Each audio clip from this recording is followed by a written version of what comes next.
मेरे प्रिय मित्रों, जय मसीह की। आइए हम परमेश्वर के वचन की तरफ आगे बढ़ते हैं और परमेश्वर के वचन को पढ़ते हैं, जहाँ पर हम न्यायों की किताब और उसके 6 अध्याय के 22 पद में आ चुके हैं। और पिछली वीडियो का लिंक इसकी डिस्क्रिप्शन में दिया गया है, आप उसको देख सकते हैं ताकि कहानी आपको समझ में आ सकते हैं। मेरे प्रिय, सचमुच में गिदोन की किताब, न्यायों की किताब हमें बहुत सी बातों में परमेश्वर के ऊपर भरोसा करना सिखाती है कि हम उसके ऊपर सच्चा ईमान ला सकते हैं और भरोसा कर सकते हैं।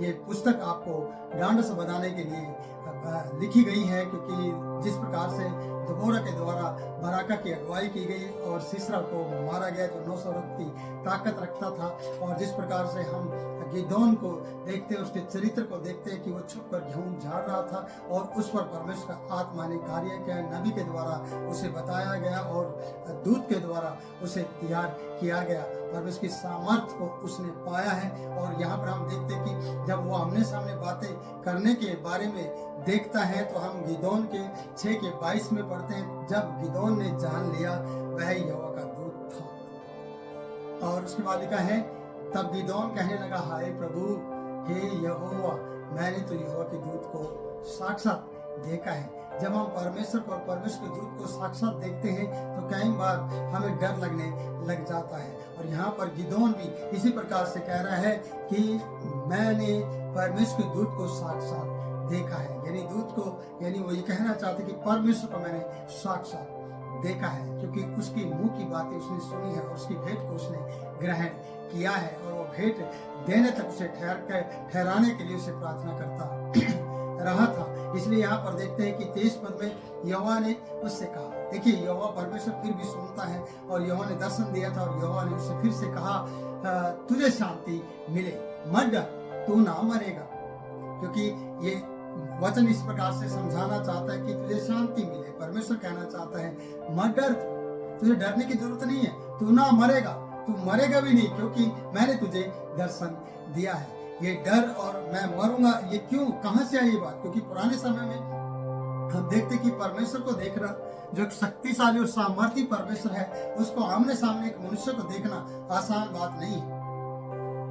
वो एक ऐसी पावर है, वो एक ऐसी सामर्थ है कि साधारण मनुष्य असाधारण परमेश्वर को देखना उसके लिए असंभव है।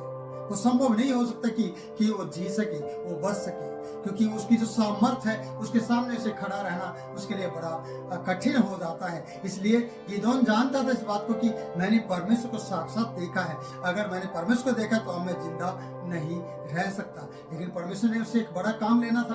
परमेश्वर अपने लोगों को उसके द्वारा छुटकारा दिलाना चाहता था, इसलिए परमेश्वर ने उससे दर्शन में कहा, और तुझे शांति मिले, मत डर, तू ना मरेगा। प्रियो, परमेश्वर आपको मारने के लिए दर्शन नहीं देगा। परमेश्वर अपने बड़े काम को आपसे करवाने के लिए दर्शन देना चाहता है और आपके साथ बात करना चाहता है। इसलिए इस वीडियो से आपको मैं वचन के थ्रू ये सिखाना चाहता हूँ कि परमेश्वर आपको दर्शन देना चाहता है। इसलिए आप ना डरो, मत डरो और ना मरो, क्योंकि परमेश्वर आपको मरने के लिए दर्शन कभी भी नहीं देगा। क्योंकि आप शायद जानते हैं, और पुराने समय में ये जाना जाता है कि परमेश्वर को देखना आसान बात नहीं थी। परमेश्वर को आमने सामने देखना मुश्किल था, बहुत मुश्किल था। क्योंकि मूसा की कहानी में जब हम पढ़ते हैं इस प्रकार से कि मूसा अपने मुंह पर कपड़ा डाल लेता था। परमेश्वर ने उससे कहा था कि तू मेरे चेहरे को नहीं देख पाएगा, तू मेरी पीठ को देख पाएगा, क्योंकि उसके चेहरे का जो प्रकाश था सूर्य से भी बढ़कर था। ना जाने कितने सूर्य उससे प्रकाश पाते हैं, उसके चेहरे से हम भी प्रकाश पा सकते हैं, पर हम आमने सामने देखने पर जिंदा नहीं रह सकते हैं। क्योंकि जिससे बड़ा काम परमेश्वर लेना चाहता हो उसे वो जिंदा रखेगा, दर्शन देकर, उससे बात करके, स्वप्नों के द्वारा और दर्शनों के द्वारा और वचन के द्वारा और नबी के द्वारा और भविष्यवक्ताओं के द्वारा उसे बात करके वो जिंदा रखना चाहता है, क्योंकि वो एक बड़ा काम उससे लेना चाहता है। आज परमेश्वर आपसे भी एक बड़ा काम लेना चाहता है, इसलिए मरने के लिए नहीं, बल्कि उसके लिए कुछ करने के लिए तैयार हो जाए। इसलिए हम 24 पद जब पढ़ते हैं, यहाँ पर इस प्रकार से लिखा है, तब गिदोन ने वहां यहोवा की एक वेदी बनाकर उसका नाम यहोवा सालोम रखा। यहोवा सालोम का मतलब है कि मैं उसे देखने पर भी जिंदा रहा हूं, मैं उसे देख पाया हूं। वो सामर्थी परमेश्वर है, और ये भली बात है और ये एक अच्छी बात है, यह एक अच्छी शुरुआत है अपनी जिंदगी के लिए कि उसने यहोवा के लिए वेदी बनाई, समर्पण का वो स्थान बनाया, भेंट का वो स्थान बनाया जहाँ पर वो परमेश्वर के लिए भेंट चढ़ा सके। आज आपने जीवन में आपने क्या परमेश्वर को भेंट चढ़ाने के लिए एक वेदी बनाई है या नहीं बनाई है? और जहाँ पर परमेश्वर की वेदी बनाई गई है, क्या वहाँ पर जाकर आप उसके लिए समर्पण करते हैं, अपने जीवन को और भेंटों को ले जाकर वहाँ पर अर्पण करते हैं या नहीं करते हैं? ये बात आपको सोचना होगा, इस बात को अपने सोचना है। इसलिए वचन बता रहा है कि वहाँ पर उसने वेदी बनाई, उसका नाम यहोवा शालोम रखा। वह आज के दिन तक एबेनेजरियों की ओपरा में बनी हुई है, आज भी है वो वेदी। प्रियो, अगर आपने जीवन में परमेश्वर की वेदी को बनाया है, आपने अपने घर के अंदर परमेश्वर की वेदी को वो स्थान दिया है जहाँ पर आप प्रतिदिन सुबह शाम सजदा कर सके और उसे भेंट चढ़ा सके और उसके लिए उसके सामने प्रार्थना कर सके। क्या आपके जीवन में इस प्रकार की बातें हैं?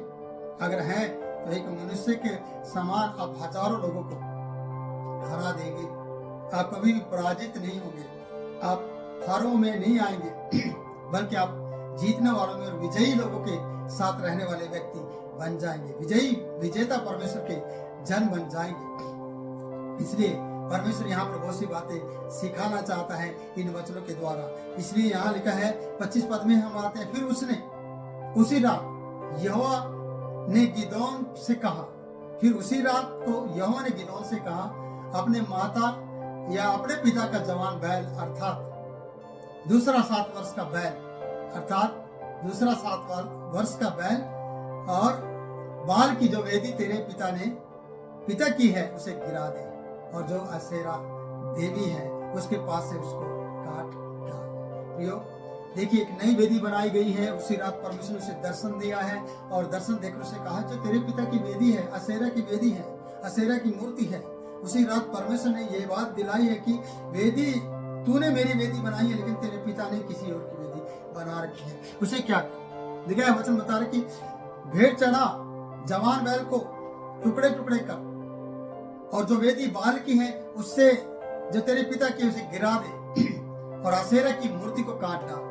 कहना कि जो तेरे पिता का धंधा है, जो तेरे पिता की पूजा पाठ का स्थल है, उसे खत्म कर दे, क्योंकि तूने मुझे अपने जीवन में जगह दी है। परमेश्वर ये कहना चाहता है कि तूने मेरे लिए एक वेदी को तैयार किया है। आज हमारे जीवन में ऐसी बहुत सी वेदियां हैं, पिता की तरफ से बनाई गई, माता की तरफ से बनाई गई, बच्चों की तरफ से बनाई गई वेदियां हमारे घर में काम कर रही हैं। ऐसी देवियां और वेदियां और ऐसी असेरा की मूर्तियां काम कर रही हैं जो हमारे परमेश्वर के विरोध में कार्य करती हैं, और परमेश्वर आपके घर को छोड़कर चला जाता है। मेरी बहन, मैं आपसे कह रहा हूँ कि आपके घर में आपके बच्चों के द्वारा बहुत सी ऐसी वेदियां बनाई गई हैं, क्योंकि वचन बता रहा है कि अपने पिता का जवान बैल ले और उसी दूसरा 7 वर्ष का बैल ले, और बाल की जो मूर्ति है, वेदी है तेरे पिता ने जो बनाई है उसे गिरा दे, और असेरा को काट डाल जो उसके पास रखी है। असेरा को काटना है। ऐसी कई मूर्तियां हैं आपकी जिंदगी में जो आपके जीवन में बने हुए हैं और आप उसकी आराधना कर रहे हैं। आपके बच्चे परमेश्वर को होते हुए अपने घर में और आपके घर के अंदर वो इस काम को कर रहे हैं। तो देखिए परमेश्वर का क्रोध क्या हो। आज एक गिदोन आपके घर में पैदा होना चाहिए। आज गिदोन के समान एक व्यक्ति आपके घर में खड़ा होना चाहिए जो उन मूर्तियों को काट सके, उन वेदियों को गिरा सके और भेंट के लिए उस बैल को समर्पित अर्पण कर सके, बलिदान कर सके। आज कुछ अपने जीवन में उन चीजों को बलिदान करने की आपको जरूरत है जिस प्रकार से गिदोन को परमेश्वर ने उसी रात दर्शन देकर कहा, क्योंकि गिदोन ने परमेश्वर के लिए एक वेदी बनाई है और उसका नाम यहोवा शालोम रखा है, और वो वेदी आज तक बनी है, क्योंकि वेदी वो स्थान है जहाँ पर भेंट की वस्तुएं अर्पण की जाती है। आप अपने जीवन में अगर आपके जीवन में इस प्रकार की कोई बातें हैं प्रियो जो आपके घर में अलग देवी देवता की वेदियां बनी पड़ी हैं और आप परमेश्वर को मानते हैं, लेकिन मैं कहता हूं कि आप उसे मान नहीं रहे हैं बल्कि आप उसका अपमान कर रहे हैं, आप उसे रिश्त दिला रहे हैं, आप उसे क्रोध दिला रहे हैं, क्योंकि आपके पिता ने ऐसी वेदी बनाई है जो बाल की है, और ऐसी मूर्तियां आपके पिता ने खड़ी की हैं जो असेरा की है। ऐसी मूर्तियों को आपके घर में आपके बच्चों ने इकट्ठा कर लिया है, ऐसे वाद विवाद को पैदा कर दिया है जो परमेश्वर विरोध कर रही है। ऐसी उन चीजों को अपनी जिंदगी से निकाल दीजिए जिस प्रकार से गिदोन को परमेश्वर ने दर्शन में आकर कहा है, उसी रात को यहोवा ने गिदोन से कहा, क्या कहा? अपने पिता का जवान बैल अर्थात दूसरा 7 वर्ष का बैल ले ले और बाल की जो वेदी तेरे पिता की है उसे गिरा दे, और जो असेरा देवी उसके पास है उसे काट डाल। क्या मतलब है इसका? क्या कहना चाहते हैं परमेश्वर? किन चीजों को कटवाना चाहता और गिराना चाहता आपकी जिंदगी से, जिससे कि परमेश्वर की वेदी पर समर्पण किया जाए और अर्पण किया जाए और उसमें भेंट चढ़ाई जाए।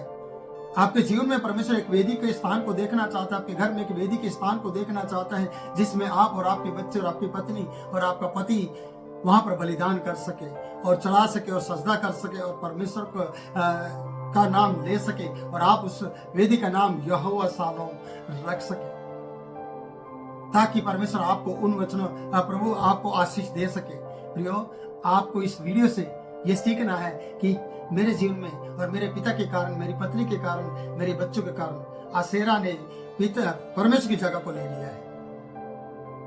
गाय बैल बछड़ों ने परमेश्वर की जगह को ले लिया है।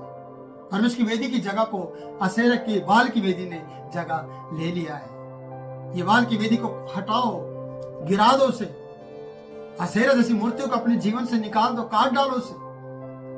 उन चीजों को जो पिता जिससे बिजनेस करता है उस चीज को हटाओ अपनी जिंदगी से। पर आप ऐसा कीजिए कि आप एक नए तरीके से अपनी जिंदगी की शुरुआत करें परमेश्वर के साथ वेदी बनाकर। गिदोन ने अपने जीवन में वेदी बनाकर वो स्थान तैयार कर लिया जिसमें वो परमेश्वर को बलिदान चढ़ा सके। क्या आपने ऐसा स्थान तैयार किया है? ऐसे स्थान के जीवन में आपने ऐसा काम करके परमेश्वर के लिए ऐसा स्थान तैयार किया है जिसमें आप परमेश्वर को अपनी भेंट देकर उसे महिमा दे सके?